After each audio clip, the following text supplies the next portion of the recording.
Hello everyone, welcome to English smart class. दोस्तों, आज इस स्मार्ट क्लास में हम लोग बात करेंगे हमारे पेपर के सेक्शन सी के बारे में, जिसको हम लोग ग्रामर सेक्शन भी कहते हैं। और दोस्तों, इस सेक्शन के अंदर आज जो टॉपिक आपको इस स्मार्ट क्लास में पढ़ने को मिलेगा उसका नाम है एडवर्ब। ये वीडियो इस टॉपिक का पार्ट 1 है। टोटल हम लोग एडवर्ब के 2 पार्ट्स को पढ़ेंगे। बात करते हैं कि आज इस वीडियो में हमें क्या-क्या सीखने को मिलेगा। तो दोस्तों, आज इस वीडियो में जो सबसे पहला टॉपिक आप पढ़ेंगे उसका नाम है व्हाट इज एन एडवर्ब। जानेंगे कि आखिर एडवर्ब होते क्या है। उसके बाद हम लोग दोस्तों इसके टाइप्स की बात करेंगे कि आखिर एडवर्ब कितनी तरीके के होते हैं और उनको किस तरह यूज किया जाता है। तो दोस्तों, आज की स्मार्ट क्लास में आपको ये 2 टॉपिक्स पढ़ने को मिलेंगे। बात करते हैं हमारे सबसे पहले टॉपिक की, जो कि है व्हाट इज एन एडवर्ब। दोस्तों, adverb is a word that modify. किसको मॉडिफाई करता है ये? या तो कोई वर्ब हो या एडजेक्टिव और an adverb in any sentence. अब आप लोग सोच रहे होंगे कि मॉडिफाई का मतलब क्या है यहाँ पर। तो इसका मतलब होता है ऐड और change the meaning of verb, adjective और an adverb in any sentence. यानी कि एडवर्ब किसी भी सेंटेंस में एक वर्ब का, एक एडजेक्टिव का या फिर एक एडवर्ब का मीनिंग या तो ऐड कर देता है या फिर उसे चेंज कर देता है। इसीलिए हम लोगों ने यहाँ पर वर्ड यूज किया मॉडिफाई। चलिए दोस्तों, इसकी डेफिनेशन को पढ़ते हैं कि आखिर एडवर्ब की डेफिनेशन क्या बोलती है। तो हमारी एडवर्ब की डेफिनेशन है adverbs are words that are used to modify. Modify करते हैं यानी कि ऐड या फिर चेंज कर देते हैं। किसको? An adjective, verb or another adverb. An adverb tells us what, where, when and in what manner a thing is done. यानी कि एक एडवर्ब हमें बताता है कि एक सेंटेंस में कब, कहाँ, कैसे, किस तरह से चीज हुई है।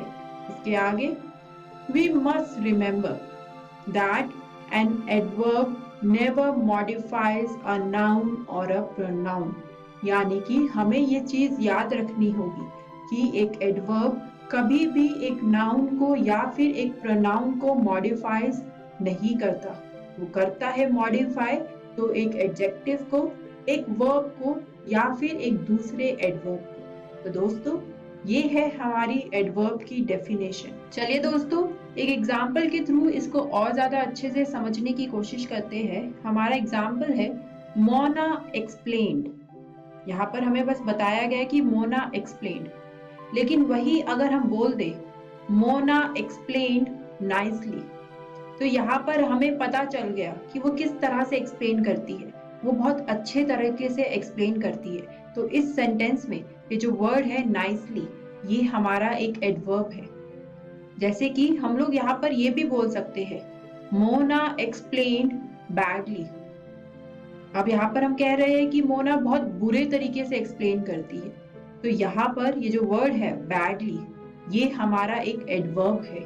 अब दोस्तों, there are 4 ways in which adverb modifies or describe the action। यानी कि हमारे पास 4 तरीके हैं जिसकी वजह से हमें पता लगता है कि एडवर्ब किस तरह से मॉडिफाई कर रहा है या फिर डिस्क्राइब कर रहा है एक्शन को।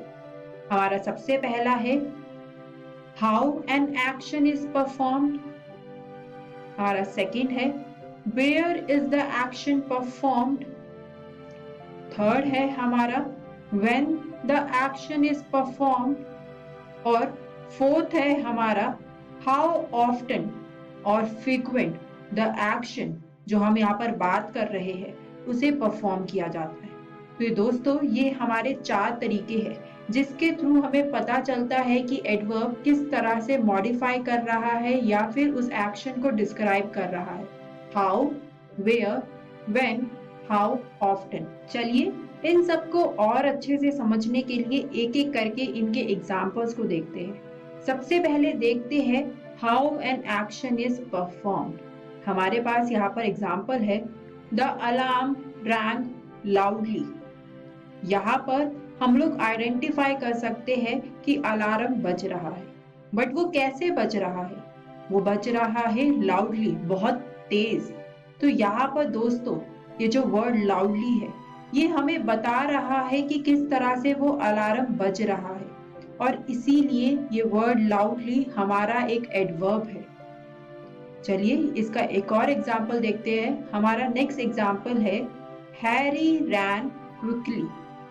अब दोस्तों आप देख सकते हैं इस सेंटेंस में हमें पता चल रहा है कि हैरी भाग रहा है, पर वो कैसे भाग रहा है? धीरे भाग रहा है, तेज भाग रहा है। तो वो हमें डिस्क्राइब करने के लिए जो वर्ड है वो वर्ड है क्विकली। तो ये दोस्तों हमारा एक एडवर्ब है। अब दोस्तों एक ऐसा एडवर्ब जो हमें डिस्क्राइब करे कि किस मैनर में वो परफॉर्म हो रहा है, उसको हम लोग बोलते हैं एडवर्ब ऑफ मैनर। यहाँ पर दोस्तों ये आपको याद करना पड़ेगा, क्योंकि पेपर में जब आपको क्वेश्चंस पूछे जाते हैं तो कभी कभार उसमें ये भी पूछा जाता है कि बताओ इस सेंटेंस में किस मैनर में हो रहा है, और साथ में उसका नाम भी बताओ। तो वहां पर आपको एडवर्ब ऑफ मैनर ऐसे मेंशन करना होगा। चलिए एडवर्ब ऑफ मैनर की जरा एक बार डेफिनेशन पढ़ लेते हैं कि आखिर ये क्या बोलती है। हमारी डेफिनेशन है, an adverb of manner will explain how an action is carried out। यानी कि जो adverb of manner होता है उसमें हमें पता लगता है कि किस तरह से चीज एक्शन किया जा रहा है। वही very often adverbs of manner are adjectives with ly added to the end, but this is certainly not always the case। यानी कि मोस्ट ऑफ द टाइम जो एडवर्ब ऑफ मैनर होता है उसमें बस एडजेक्टिव के पीछे एल वाई लग जाता है। जैसे कि अभी आपने इस सेंटेंस में देखा होगा क्विकली, वहां पर एंड में एल वाई लगा हुआ था। मोस्ट ऑफ द केसेस में ये रहता है, बट हमेशा ऐसा नहीं होता।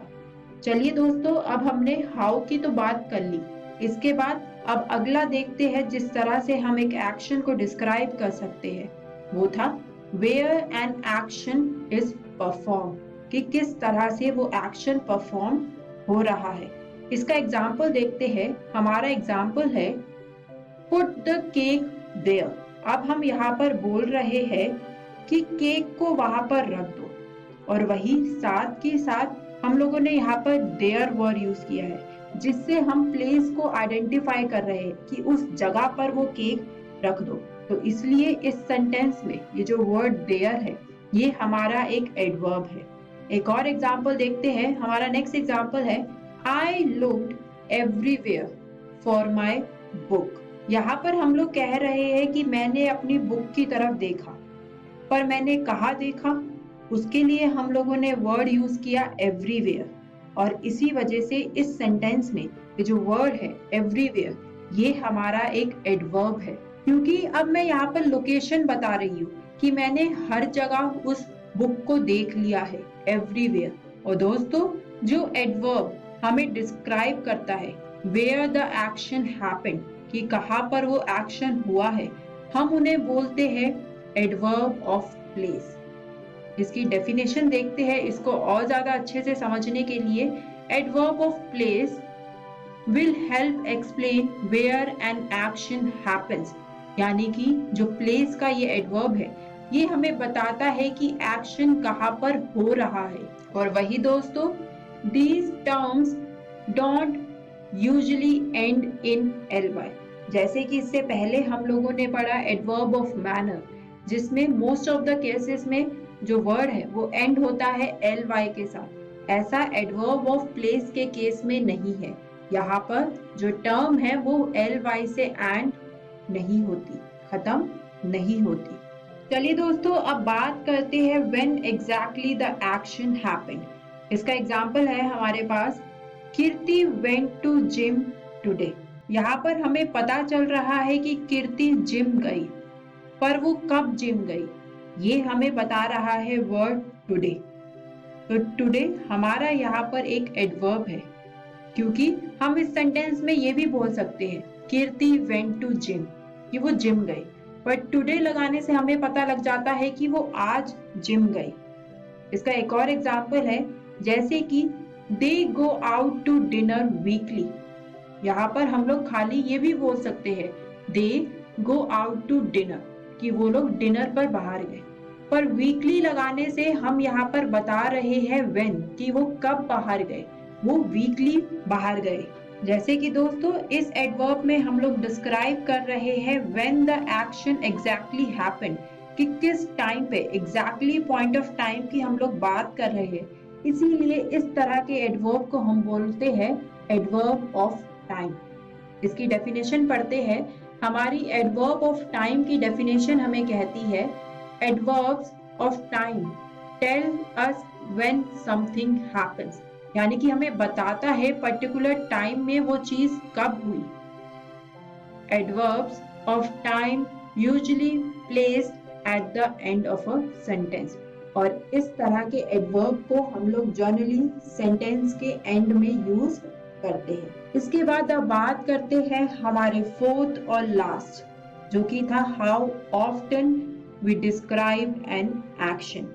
तो इसका एग्जाम्पल है हमारे पास राहुल नेवर स्मोक्स। तो इस सेंटेंस में हमें पता लग रहा है कि राहुल स्मोक नहीं करता, पर यहाँ पर हम लोगों ने नेवर यूज करके ये बता दिया कि उसने आज तक कभी स्मोक नहीं किया, और इसीलिए इस सेंटेंस में ये जो वर्ड नेवर है ये हमारा एक एडवर्ब है। दोस्तों ये जो इस तरह के एडवर्ब होते हैं जो हमें फ्रीक्वेंसी बताते हैं कि किस फ्रीक्वेंसी में वो एक्शन हो रहा है, इनको हम लोग बोलते हैं adverb of frequency.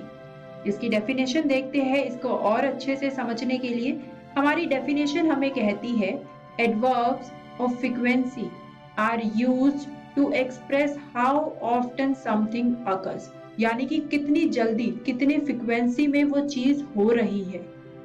Adverbs of frequency can be split into two main groups, यानी कि इनको हम लोग दो ग्रुप्स में डिवाइड कर सकते हैं। पहला इनडेफिनाइट फ्रीक्वेंसी और सेकंड डेफिनाइट फ्रीक्वेंसी। तो दोस्तों ये है हमारी एडवर्ब ऑफ फ्रीक्वेंसी की डेफिनेशन। आज हम लोगों ने बात करी 4 ways की in which adverb modifies or describe the action, जिसमें सबसे पहला था हमारा adverb of manner, जो कि हमें बताता है how an action is performed। Second है हमारा adverb of place, जो कि हमें बताता है where is the action performed। Third है हमारा adverb of time, जो कि हमें बताता है when the action is performed। और दोस्तों लास्ट वन फोर्थ था हमारा adverb of frequency, जो कि हमें बताता है how often और frequent the action जिसके बारे में हम लोग बात कर रहे हैं वो किया जा रहा है। तो दोस्तों ये है हमारे adverb के 4 टाइप्स। बात करते हैं कि आज इस वीडियो में हमें क्या क्या सीखने को मिला। तो दोस्तों आज इस वीडियो में हम लोगों ने सबसे पहले बात करी कि आखिर एडवर्ब होते क्या है। तो एडवर्ब ऐसे वर्ड्स होते हैं जो मॉडिफाई करते हैं एक वर्ब को, एक एडजेक्टिव को या फिर एक दूसरे एडवर्ब को किसी भी सेंटेंस के अंदर। और इसके बाद हम लोगों ने इसके 4 टाइप्स की बात करी। दोस्तों इससे अगली वीडियो में हम लोग बात करेंगे मोस्ट कॉमन एडवर्ब्स के बारे में। मैं आपको इन एडवर्ब के टाइप्स के कुछ मोस्ट कॉमन वर्ड्स बताऊंगी जो कि हमारे इंग्लिश में काफी इजीली यूज होते हैं, और उसके साथ साथ हम लोग देखेंगे कि कैसे आप लोग एडजेक्टिव और एडवर्ब में डिस्टिंग्विश कर सकते हैं। देखेंगे कि क्या वर्ड जो एक एडजेक्टिव है वो एडवर्ब में सेम रहेगा या फिर वो चेंज हो जाएगा। तो दोस्तों अब मैं आपसे मिलूंगी नेक्स्ट स्मार्ट क्लास में। Thank you.